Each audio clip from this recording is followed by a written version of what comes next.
Hey everyone, it's Rich Oceguera, and welcome to this week's edition of The Divine Urge. And so excited to have you guys here today, whether you're watching the show live or watching a recording of this somewhere on the interwebs. Thank you for being a part of the Divine Urge community. So, what is the divine urge? Well, the divine urge is an exploration of the business of making a difference and of the people who are out in the world making a positive impact. So, I bring on to the show extraordinary people, people who I think are extraordinary, folks who are conscious, creative artists of all stripes, spiritual entrepreneurs, change makers, and visionaries, the kinds of people that right now the world is desperate for, right? I bring them onto the show because I want to find out, like, how did you do it? Why did you do it? How did you overcome the fear or the unknown that it took to go from life as it once was to being a person who makes a difference in the world? And today's guest is no exception to that. Our guest today is multi-talented. The more time I spent learning about him, the more I was like, I don't know what to talk about. There's so many things that we could be talking about today. Brian Benson is our guest today, and he is a best-selling and number one selling author. He actually has a brand new book that just recently came out. He is a TEDx speaker. He is a life coach. He's an inspiration. He's also a 4 times Ironman triathlete. Like, I just want to do that once. He's done it 4 times. He's a movie maker. He does all kinds of amazing things. And he's super inspiring. So I'm very excited that Brian is with us today. So with no further ado, let me present to you Brian Benson. Hey, good morning, Rich. Good Thank you. morning. Thank you for the nice introduction. You're welcome. I stayed up Yeah. all night working on that Oh for you. gosh. I hope not. No. So, welcome to the show. Thank you. And I appreciate you taking time to be here with us today. And for all of you guys out there watching, welcome to the Divine Urge. I want to start off by playing a little bit of your film called The Guitar Man. And I want folks just to see the beginning of this, and then we'll see where that leads us. What rabbit hole that takes us down. Okay. All right, one moment. I need a production crew. Da da da da da. There you are, Mr. Mm. Brian.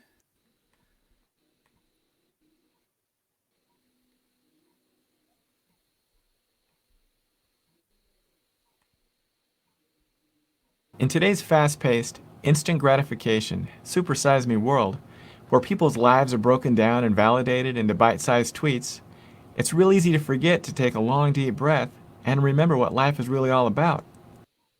It's about people. It's about people and how much we all really have in common. We all have hopes and dreams. We all have fears. We all go through struggles and make mistakes. We all want to be heard and acknowledged. But most importantly, we all want to love and be loved.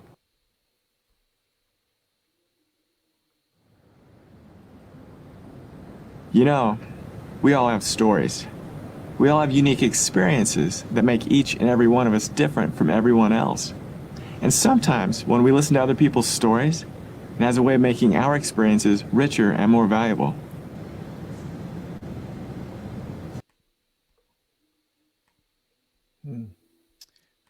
All right. I hadn't seen that for a while.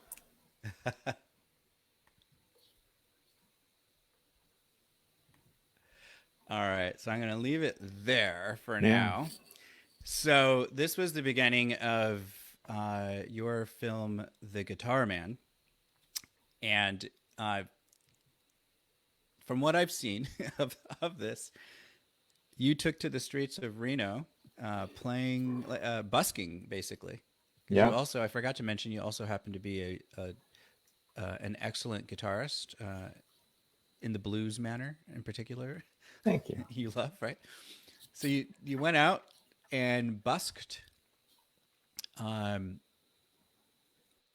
and that was Yeah. the inspiration for the story. So tell us a little bit about, like, why did you do that?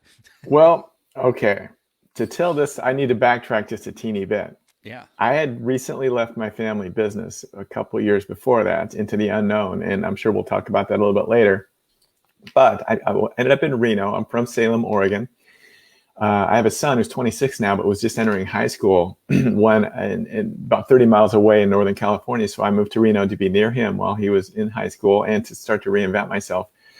And I had just had my first book come out, and I was terrified to speak in front of people. And I knew that if I wanted to share this message, I needed to overcome that fear. So I started stepping out of my comfort zone in a lot of different ways. I did Toastmasters Fear. I did a couple of community college speech classes in Reno. I hired someone to co-host an internet radio show with me, created a workshop around my book, you name it. And I also took an acting class with no plans on acting. It was just another way just to kind of get up in front of people and express myself because I was afraid to. And so after the class was over, I didn't really think much more of it. I had a dream, this is true, where I was just kind of planted the seed of the little story about the street guitarist. And when I woke up, I knew that it felt so powerful that I had to write it down. And so I did. I met a young filmmaker a couple weeks later randomly, and I said, hey, I've never acted before, and I don't know how to make a short film, but I think I have a pretty good idea. You want to do it with me? And he said, yes. So a couple weeks later, we're on the streets of Reno, Nevada, over the course of four or five nights, and did Guitar Man. And I just, we incorporated a lot of people that we found on the street, and kind of got some interesting, unique stories in different ways. And I tried to kind of implement a lot of good messages in it, throughout it, in different ways and through different avenues. And it came together. And we recorded it in his bedroom with the microphone and a sheet over me. And it was just, totally guerrilla'd it. But it did well at film festivals. And somebody else gave me the lead in their short film. And then a year later, after my son graduated from high school, I then moved to LA. Wow. So you went from, everything you just shared. Mind us, I haven't made a film like that, but there's so many similarities. That I used to be terribly shy as well, and I'm an introvert, and awful at speaking in front of people. Didn't want to be seen. And I did many of the things that you did, forcing myself to be out in public, including taking acting lessons. Oh, wow. Nice. For many years. Yeah. In New York, Chicago, and then New York City. Wow. But I get it. And I come across so many people who know that they have something to share in their heart. They have a message, they have a gift, but that fear of letting it out, or even doing something about the fear, their fear of being seen overrides that gift that they have in their hearts. And I'm curious, you just explained how you overcame that. That was part of it, yeah. But that's what was driving you to put yourself in that really uncomfortable position. Well, as I mentioned briefly, I'd left my family business. I'd been we had a golf center. It was up in Salem, Oregon, a driving range, a retail store, and a 9-hole par 3 course, which I kind of grew up working at, and then I ended up running it for 11 years. And I just started feeling like I wasn't growing there anymore. And I've always been one that just kind of feels like I need to keep trying to be the best version of myself. And so that was part of the drive. And I had a chat with my dad, and he was understanding, and I ended up having to stay an extra year after we had that chat because we decided to sell it. Mm-hmm. And so we had to go through the process of listing it, et cetera. And that last year was kind of tough because I was ready to hit the road, even though I didn't know what I was going to do. Like you had mentioned about how some people feel like they have a gift or something. And I did. I felt like there was something else that I was supposed to do with my life. I had this gift inside of me that wanted to come out, although I didn't know what it was, but I needed to try to figure it out. So that last year, I sat down one day because I was feeling out of balance, and I knew, I thought, hey, why don't you write down 5 things that'll help you stay in balance during this period? And so I did. Stuck it in my wallet, and every once in a while I'd look at my little list to remind myself, and it helped.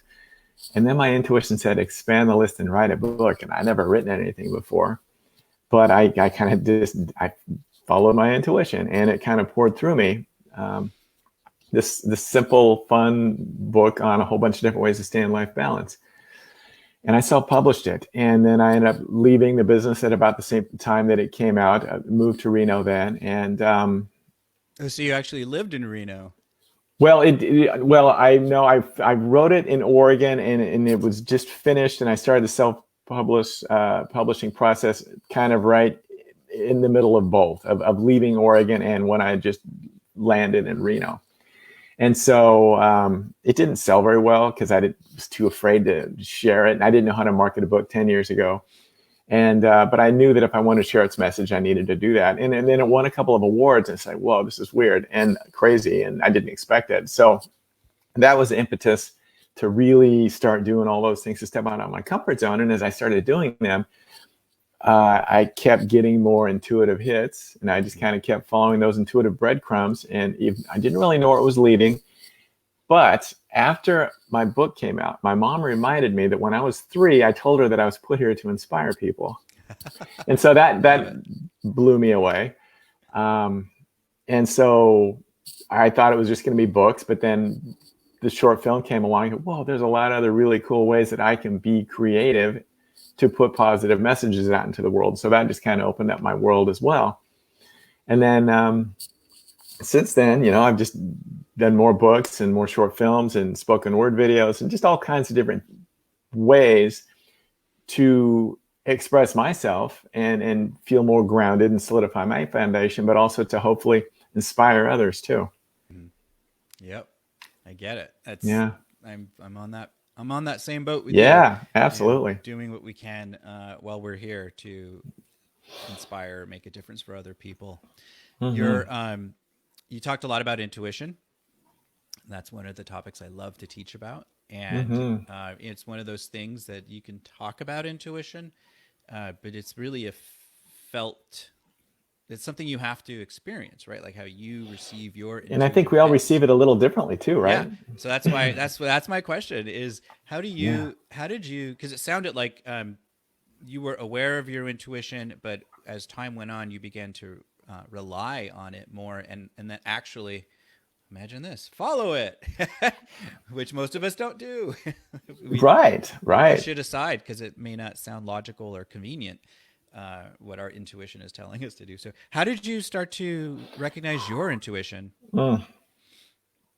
I think from a very young age, I've always been I didn't really realize I was following it then, but I've always been kind of self-driven and get some wild hairs and ideas, and I will just follow them and see what happens. Like when I was 10 or 11, I loved history and I loved baseball and I loved the history of baseball.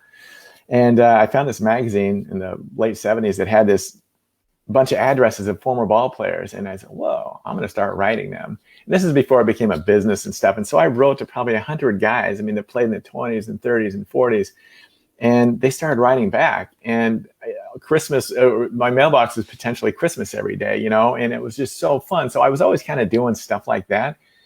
I think looking back, one of the first times that I really started to kind of become aware of my intuition was when I got into triathlons.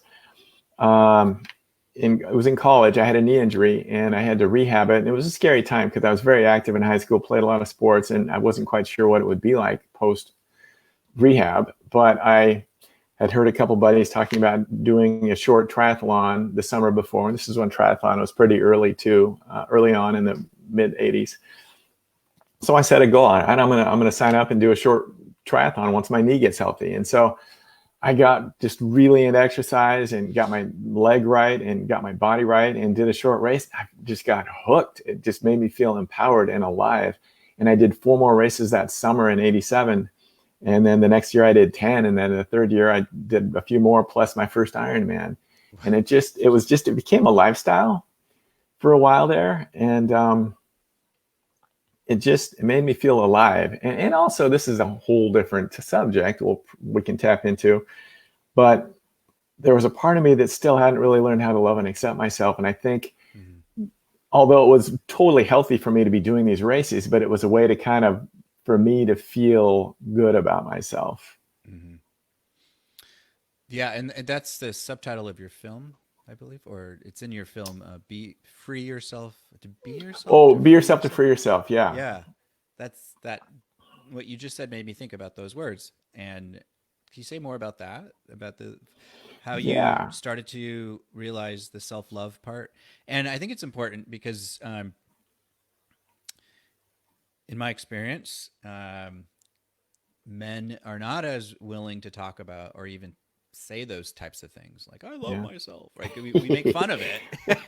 Even Right. Well, some right, yeah. but Yeah. stereotypically, Yeah. and we see that women are much more open to talking about these topics. And supporting um each other in those topics. and oh my god, thank you.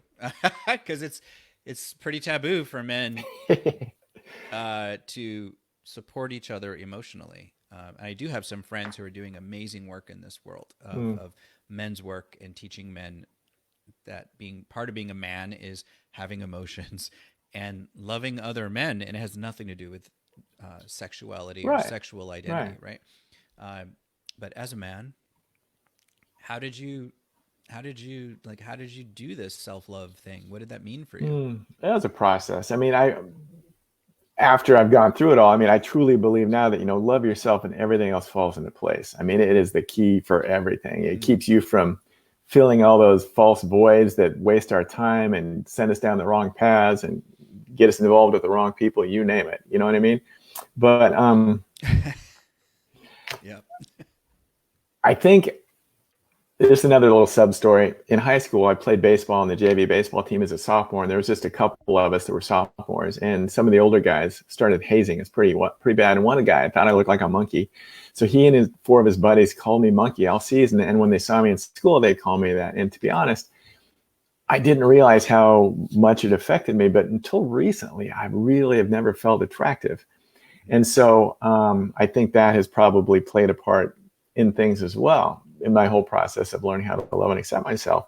But once I left my family business, I was on this journey of creating books, and I'm going to be this big self-help author, and I'm going to help millions of people. Well, all that stuff was for me first and foremost. Oh my gosh. Yes. And everything that I've created has been an extension of my self-growth process. Yeah. And we're all very similar and going through the same stuff. So hopefully it does help other people. But the more that I created and the more that I kept stepping out of my comfort zone and taking some acting classes and putting myself out there and really learning how to become vulnerable really helped as well. And I kind of forgot your question. Sorry, but it's Self-love. just self-love. So for me, I'm just getting to the place where, what? Hell, I mean, we're all here to learn and grow. But the toughest thing for all of us to do is to learn how to love and accept ourselves.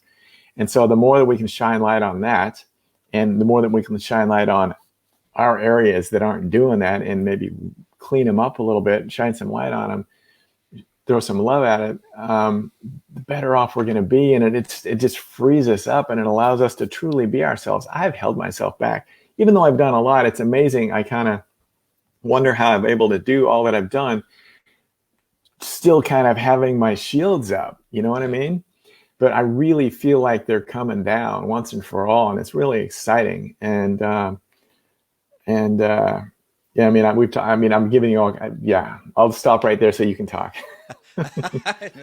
This is all about you, my friend. Well, yeah, like I knew this would happen because there's so many things I know you can speak to with a lot of experience.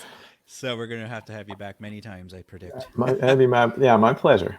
So Yeah. the theme for today's conversation is based on Cody and I actually we were spying on you.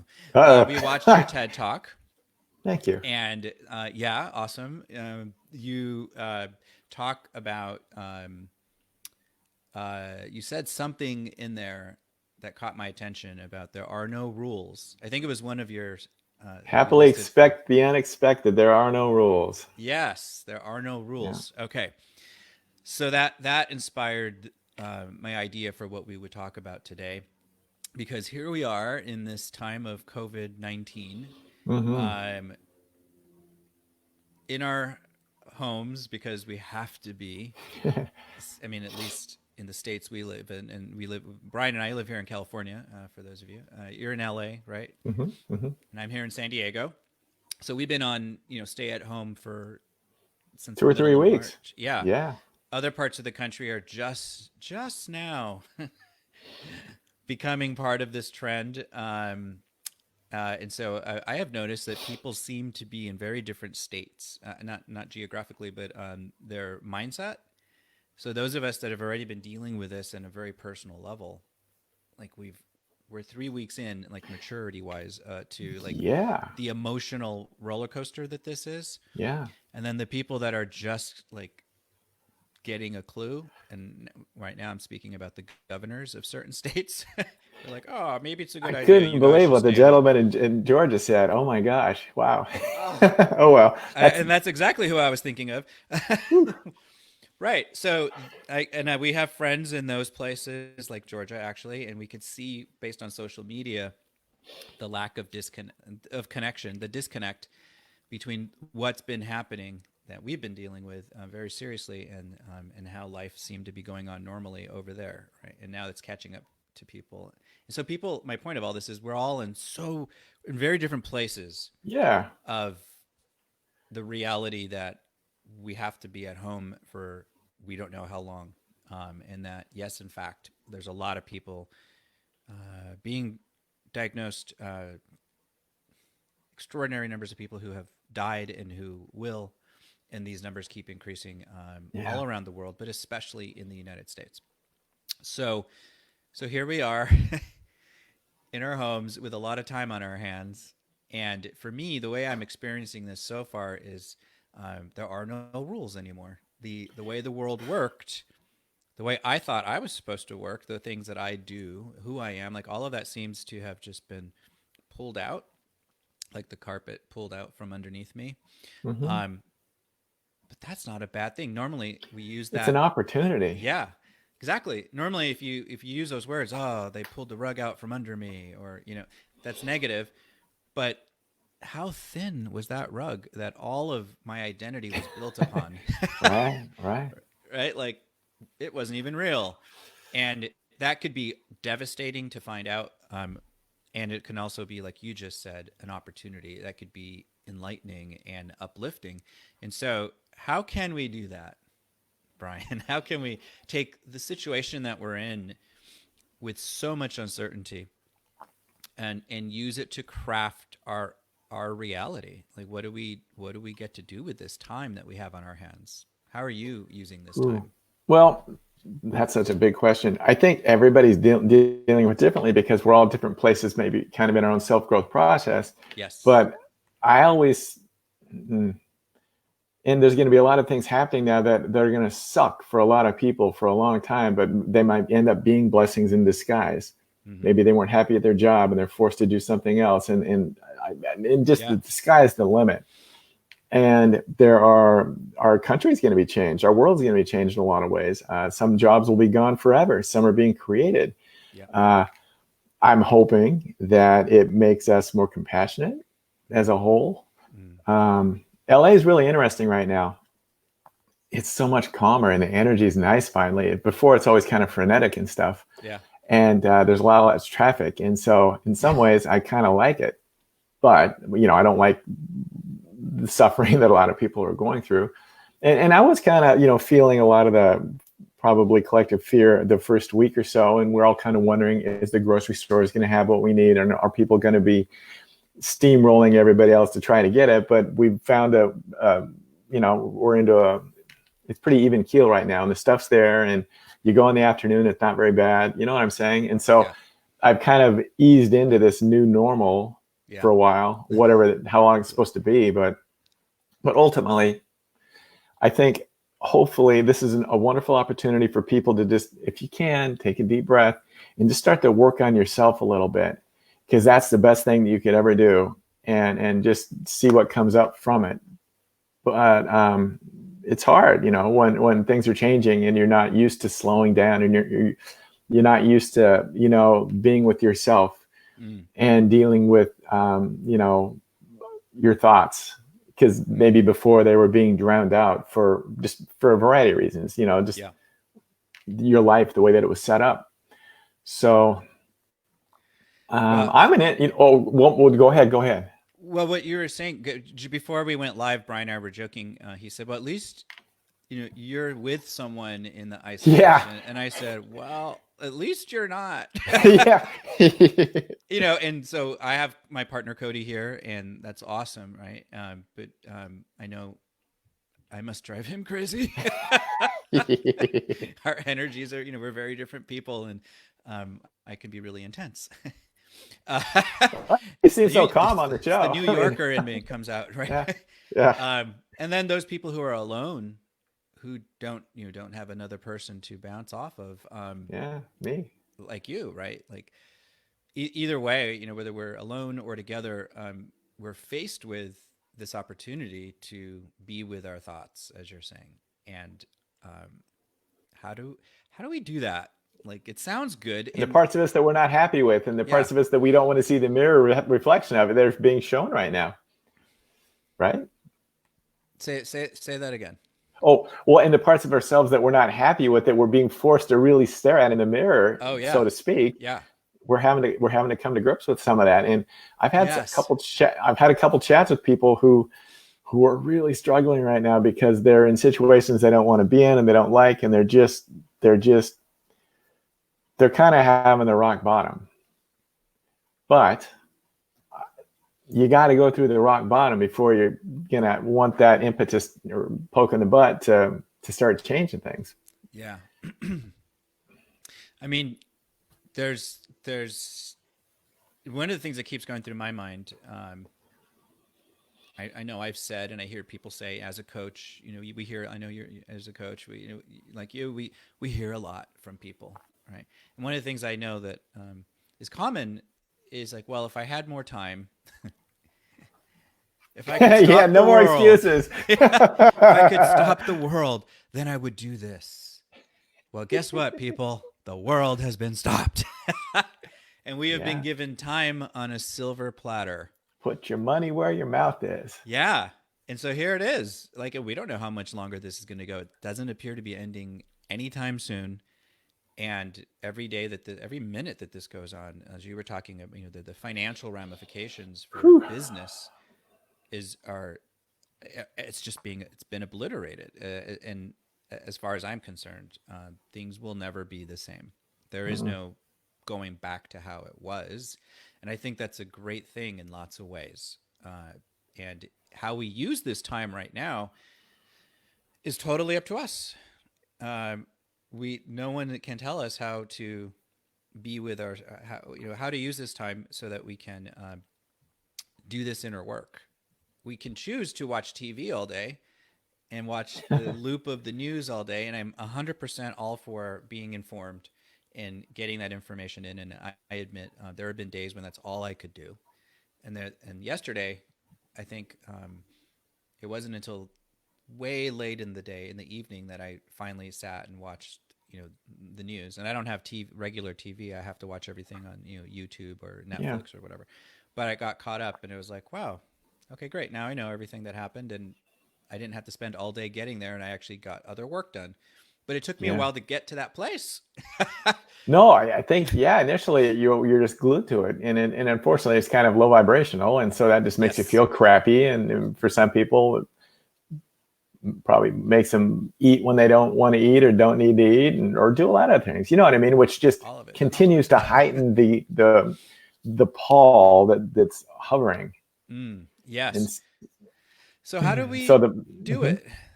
So we're kind of in this forced situation by that, especially those of us that are on stay-at-home advisory. Like, we don't have a choice, and that's a lot of people. Soon, probably the entire country, if each state governor is wise. But regardless, a majority of us are in this space. Okay, so now we have to stay home, and we're trying to figure out like what's happening and how do I keep my life going. I know, Cody is a hairstylist, and his only source of income is 100% gone now, like overnight, right? So we're trying to figure out, all of us, like, how do we do what we do? How do we pay the rent? And within that, there's this thing we're talking about, like, oh, go within and Yeah. free yourself to be yourself, right? That Yeah, it's not sounds going to pay cute. the bills, buddy. Yeah. But it's also necessary for those who are watching this conversation. The kinds of people who tend to follow the work I do, and I know that follow the work you do, are spiritually minded, are work, they're aware and on some level of their spiritual journey. And so anyone who's hearing this, this is relevant for, right? Like, we have all the worldly and physical things we have to worry about, or figure out. You could worry about it, or figure out, like, how are we going to pay the rent next month, right? There's all of that, but then there's that inner work. And as spiritual people, as people on a spiritual path, when the road gets rough, all those tools that we've had, that we've been working to develop and cultivate, transformational tools, mindset tools, mindfulness tools, all the stuff that people do, this is where we have to use it. We get to use it.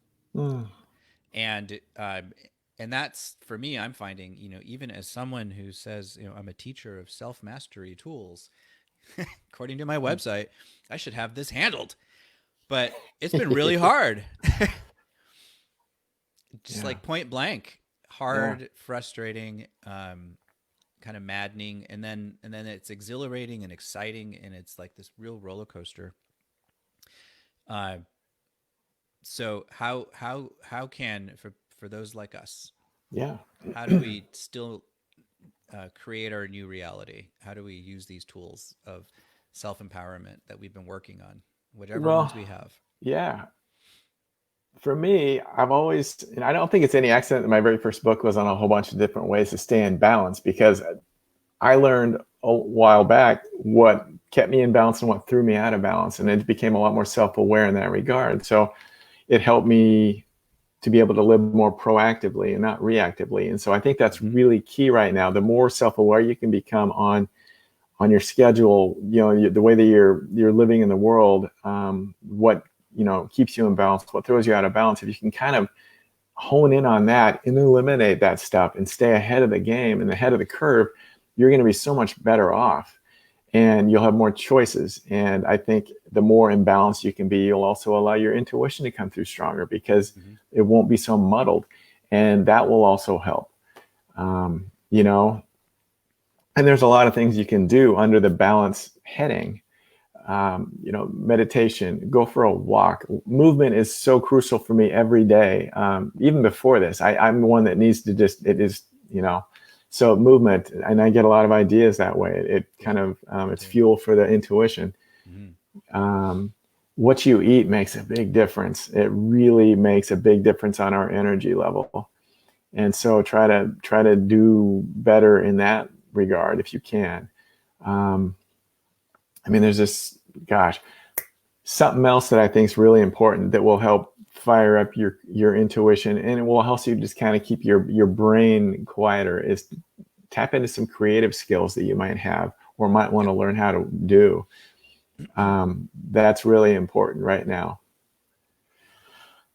Well, I like you reference a few different ways of keying into intuition, or creating a space for the intuition.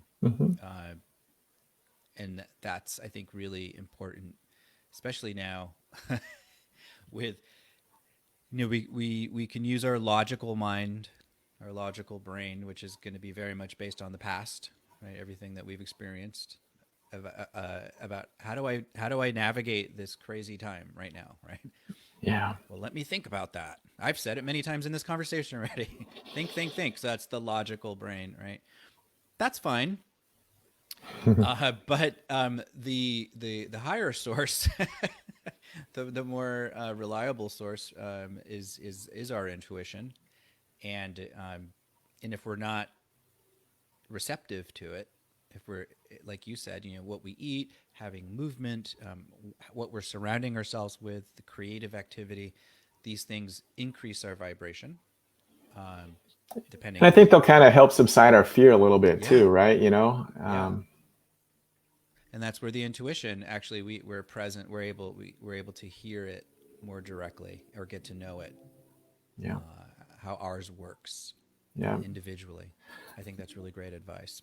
Yeah, and it really, I mean, just and I'll kind of touch on this one more time because I think it's so important. But it's okay to watch a little bit of Netflix and stuff, but just don't do it all day because it'll be hard for you. You'll just become so inactive and inert, and then you eat on top of that, and it'll keep you in this muddle of wallowing in kind of what's happening. And so the more that you can move and be active and create, and it'll help you rise above some of that fear.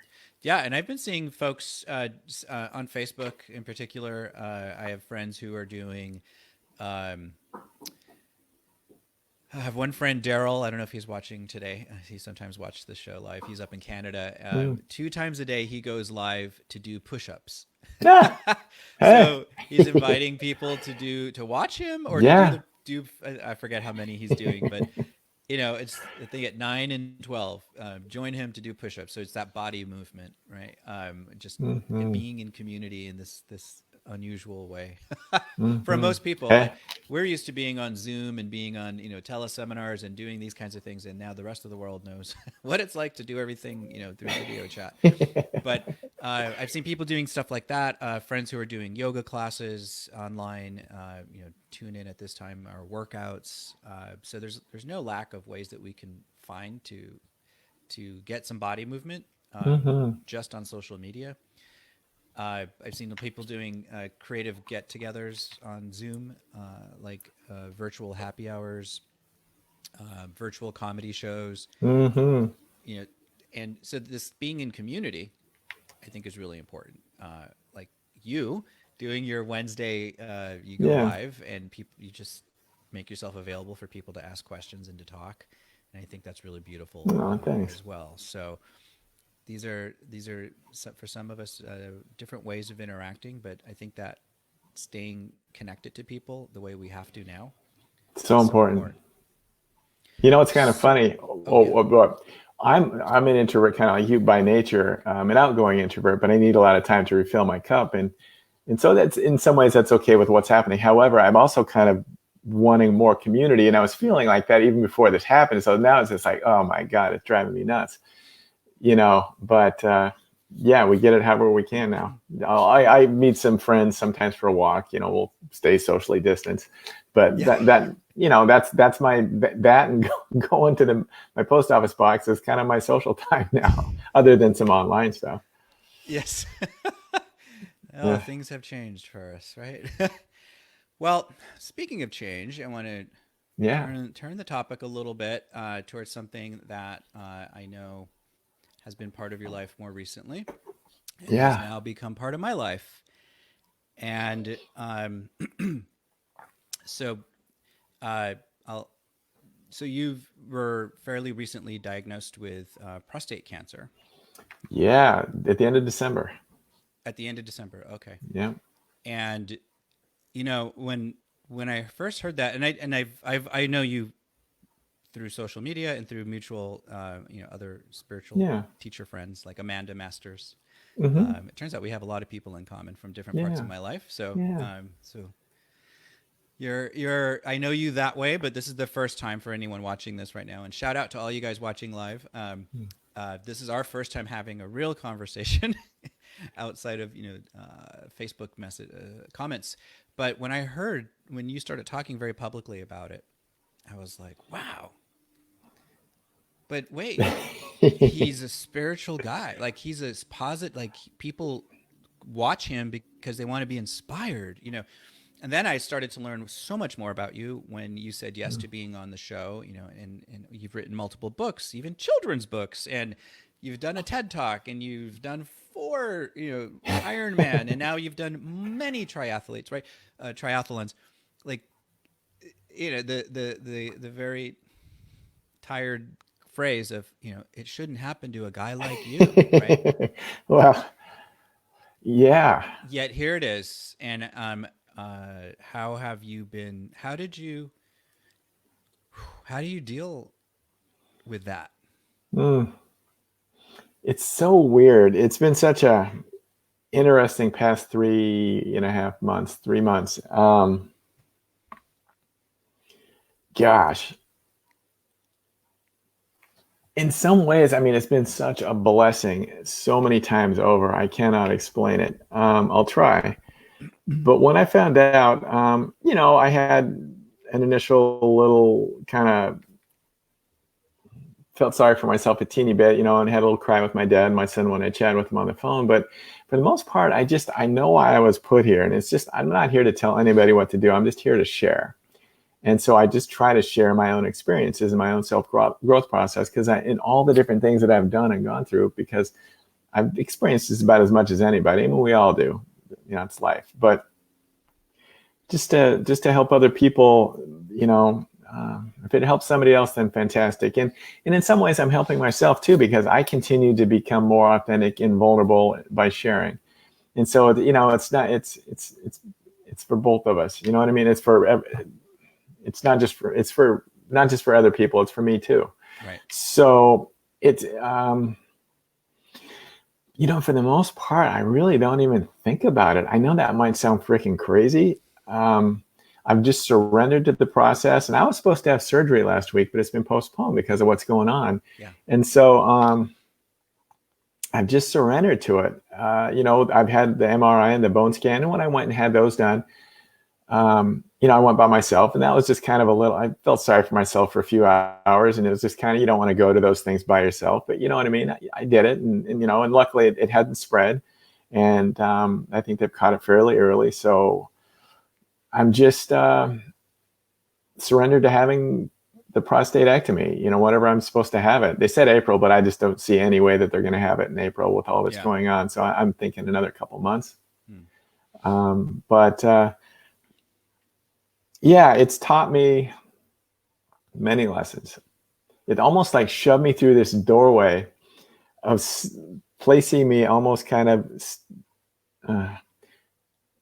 into the optimal version of myself. It's hard to explain, but I've been working on myself and learning how to love myself and accept myself, like we talked about earlier, for quite a long time.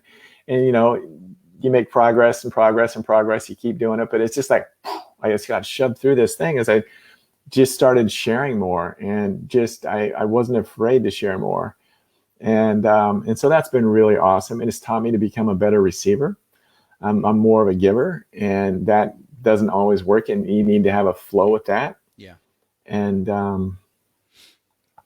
it's just taught me to be more grateful. And I think a lot of people who, and I know I'm not going to die from this, so it's not like even my own mortality thing, but I think a lot of times when people are faced with that, they become more grateful for what they have. Well, I definitely feel, I've always been pretty grateful, a grateful person, but I mean, I just feel even more at peace, and can really look at what I've done with a happy heart, because there's a part of me that, as I was learning how to love and accept myself, and I was creating all this new stuff and working myself to where I thought I was supposed to be, I put a lot of pressure on myself. I was like my own worst mean dad and my own worst critic.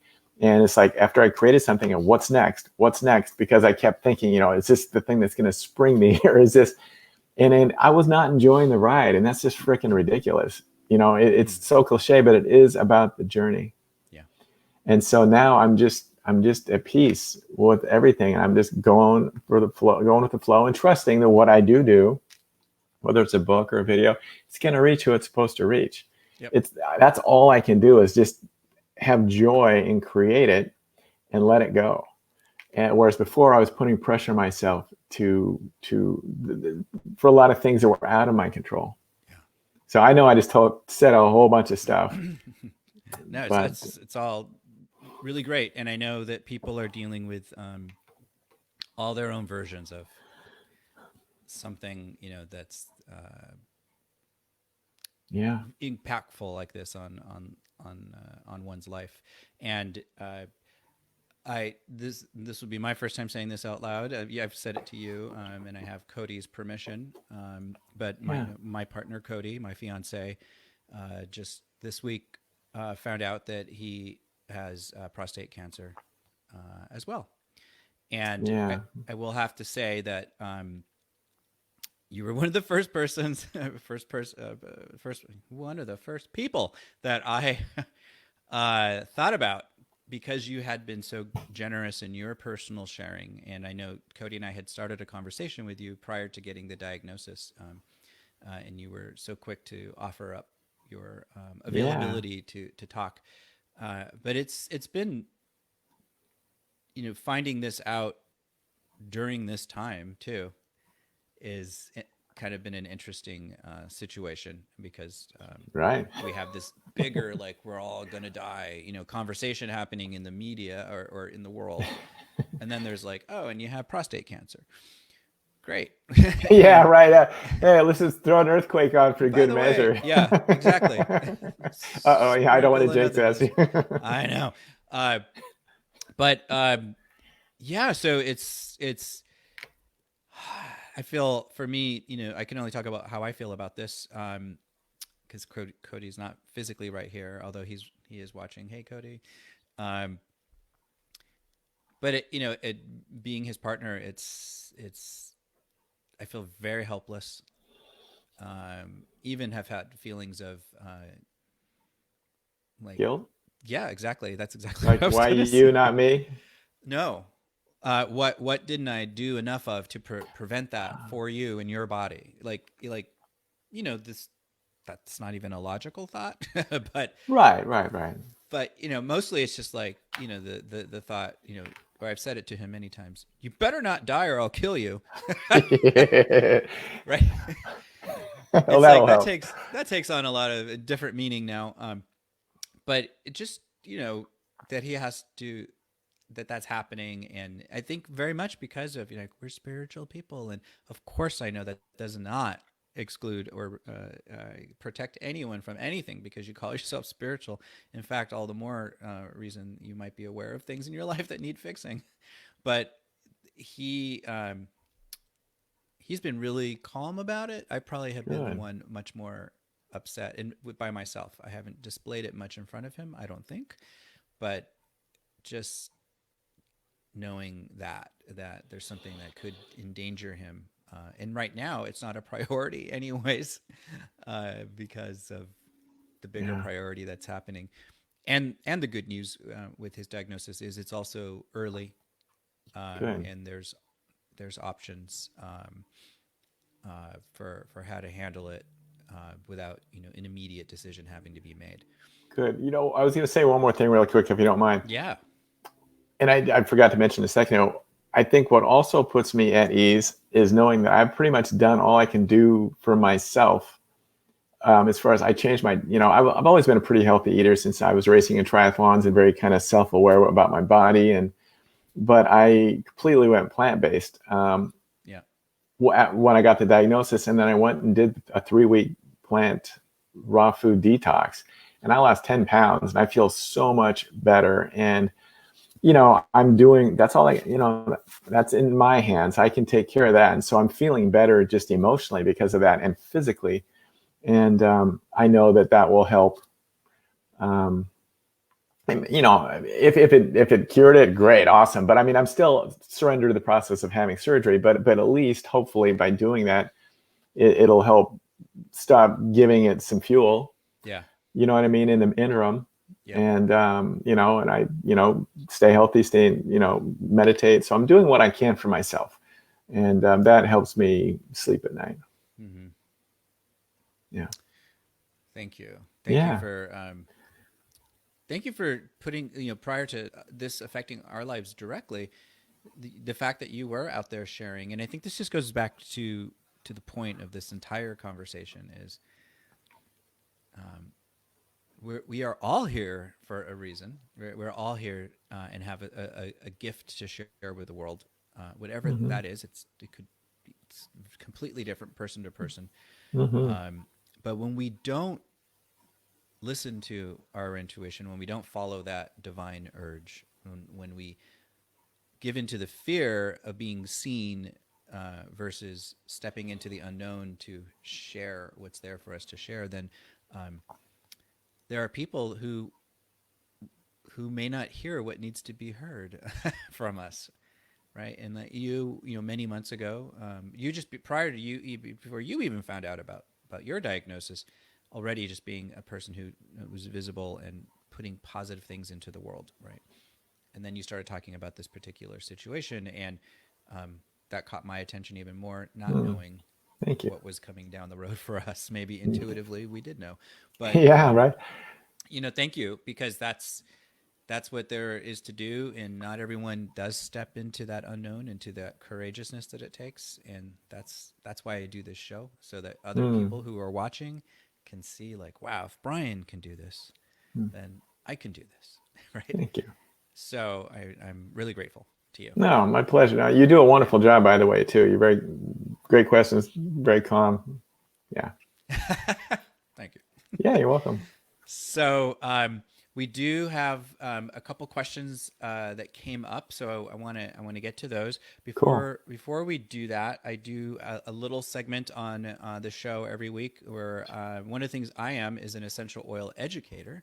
I love to teach people how to use natural resources to support their physical wellness, their emotional wellness, and even your spiritual connection. And so I've been tuning in to the essential oils to find out, like, which one every week wants to come out and play, so to speak, based on the conversation that we're having. And for today, prior to even obviously us having this conversation, what kept coming up is an oil called lime. Cool. Lime essential oil. I know you guys can't smell it, but I can, so I'm going to smell it for you. It's probably very invigorating in a good way, right? I mean, it's awesome. Yes, Yeah. it's like makes me happy. I have lime fingers now. Yeah. There's nothing. Well, whenever I cut a lemon, I always have put lemon in hot water in the morning to start the day off, and you get it on your hands, just like, oh yeah. Yeah. So what you're smelling is actually the zest, the oil, the essential oil from citrus fruits comes out of the rind. And so when you cut a lemon, a lime, a grapefruit, any citrus fruit, or do a twist, right? Yeah. And there's that. It's not juice that's flying out. That's actually essential oil. Ah. And so that's basically what's in here is lime essential oil. And lime has a lot of great benefits for the body. It's very, very detoxifying. So it's a great oil to use in your water. I have lime or some others. Today it's lime right now. But anytime I drink water, I always have a citrus oil and like peppermint or spearmint in there as well, because it helps to purify and detoxify your system. But emotionally and energetically, that's what I want to touch on right now. And lime is called the oil of zest for life.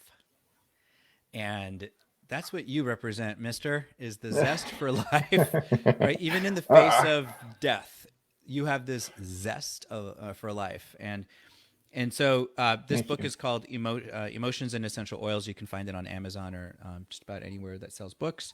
But I'll just read you a couple of words from it because it speaks really to what we're all going through right now with this age of COVID-19 and a lot of feelings that people have been feeling around feeling trapped and disillusioned and scared and stuck and at home, right? So lime, I'll just skip around a couple places. Lime imbues the soul with a zest for life. When individuals have been weighed down by discouragement or grief, lime elevates them above the mire. It instills courage and cheer in the heart and reminds them to be grateful for the gift of life. It is considered one of the heart oils. So not only physically, citrus oils are great for your heart, your cardiovascular health, but energetically. So speaking like of chakras, your heart center is here. Your heart chakra in the middle of your chest. And lime oil, actually, energetically speaking, helps to break up congestion. So a stuck heart or a fearful heart, it helps to break that energy of fear that has kept it clamped down and to open you back up to have that zest for life. So it helps you to have more courage, to be emotionally honest. I think this is your signature oil, my friend. Well, I'm going to go get some. Yeah, determined, grateful for life. Those are some of the attributes that lime shares with us. And so let me actually just pop this up on the screen. I will be teaching a class this Wednesday online. It'll happen on Zoom about essential oils. It's a really, really fun introduction to essential oils. And we'll be talking about different ways to use oils for your physical well-being, which is really important right now. Anything we can do to keep ourselves healthier right now is is a good thing. So we'll be talking about ways that you can use oils to keep your body healthy, keep your environment healthy as well. And you can find that. Let's see here. I'll put this in the comments too, so it'll be clickable. But 6 p.m. this Wednesday, you can RSVP. It's a free class at calendly.com/oil guy/oils. We'll make it clickable in a comment there. You can just RSVP and then you'll get a reminder for that. And Wednesday nights at 6 is my night to teach this class. But there are classes like this happening every day of the week by my colleagues. And they're all free and a really great way to learn something right now, take your mind off of the other doom and gloom and find ways that you can actually support yourself. So that's what we had to talk about today in the realm of essential oils. Nice. Yeah. Okay. So questions. We have a question from Cody, actually. I'm just saying the comments first because I was not a different thing. So yeah. So Cody asked, did your diagnosis change your direction or purpose? What did it awaken? I don't think it's changed my direction or purpose because it's always been pretty, I feel like I know where I'm headed and I've been kind of doing all these different things to solidify my foundation and learn how to love and accept myself to really be able to do it authentically and in a really positive way. But what did it awaken? It just, like I mentioned before, it just kind of shoved me through this door of just kind of like just standing in my own power and just knowing that I'm finally enough. You know what I mean? It's so hard to explain, but it's just given me a lot of gratitude, more gratitude. It's confidence. It's just taken some of the shields off and just really helped me to, I wasn't afraid in some ways to share some stuff before, but now I'm just like, really, I feel like I'm an open book and I'll talk about anything. And so it's allowed me to become even more vulnerable. Which it seems counterintuitive, right? That for a lot of people, they would go in the opposite direction. Yeah.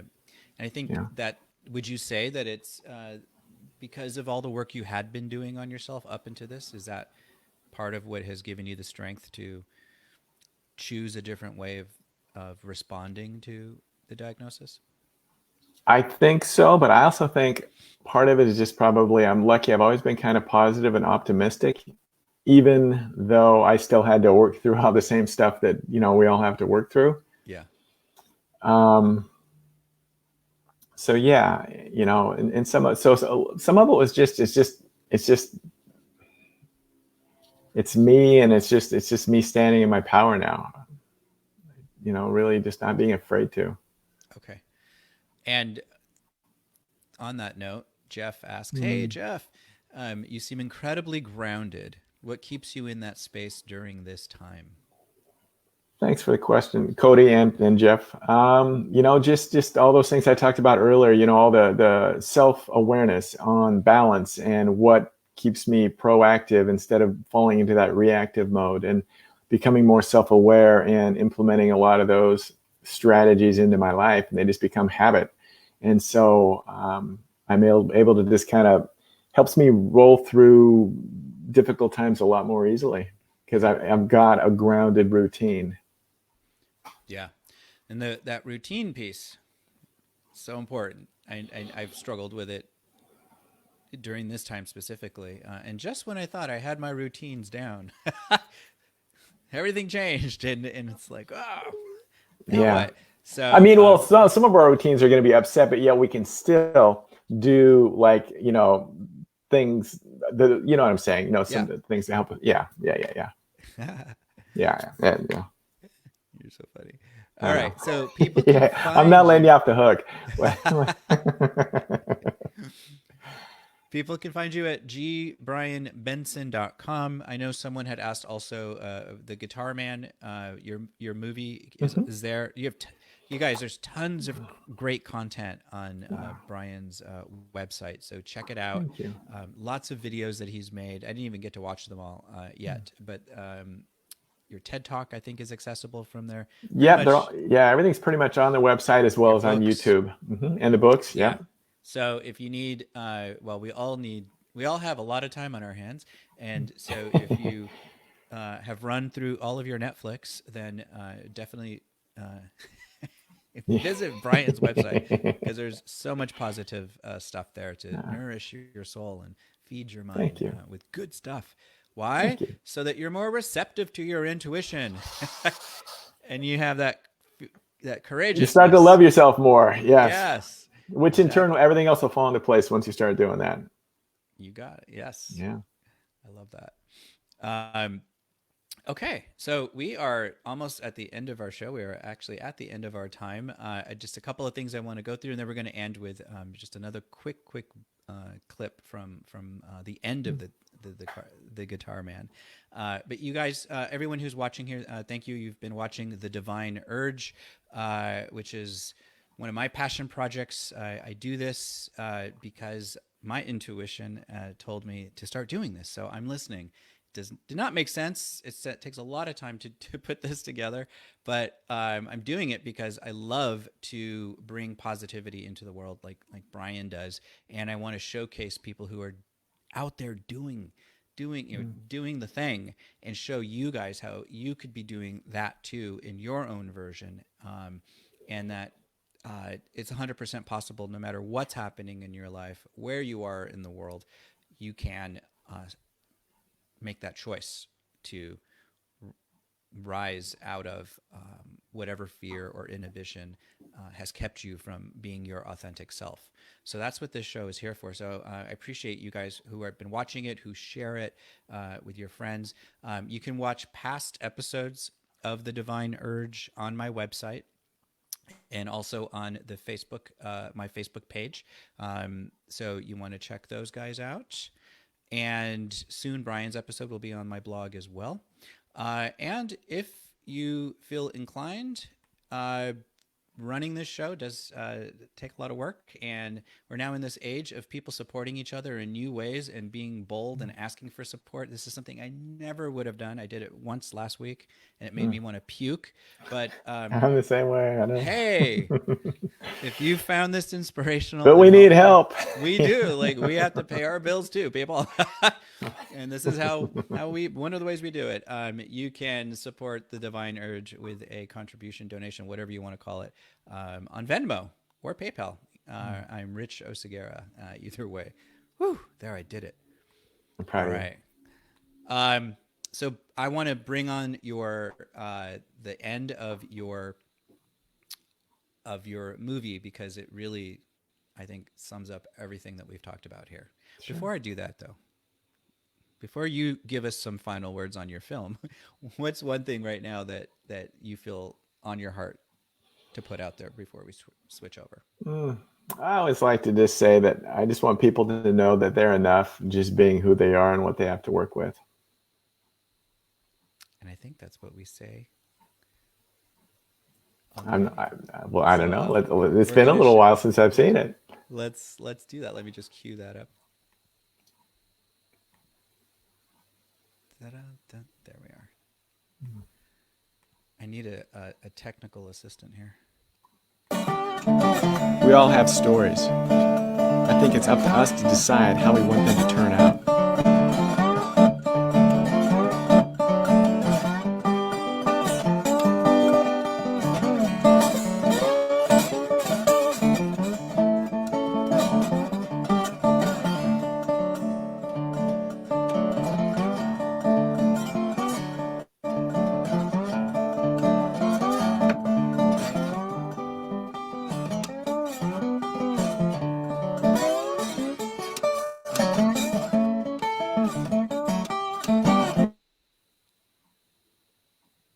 Yeah, they're already inside of you.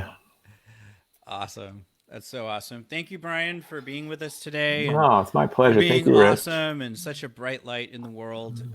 And I'm glad I got to get to know you a little bit better through this conversation. Yeah, me too. Thank you. Spying on you before we spoke so I could learn about you. You guys, please do visit Brian's website, brianbenson.com. We'll put it in the comments here too, so you can click on that easily. If you have questions for Brian or for me, you can post them in the comments as well, and we will make sure to get those answered. And you guys remember, especially in these times, be courageous, be conscious, be connected. And here's to your rich awakenings. We'll see you guys next week with Sita Rose, who's a fantastic conscious music musician and singer and writer. She's really awesome. So we'll have her on next week. And for now, have a great rest of your week. Take care.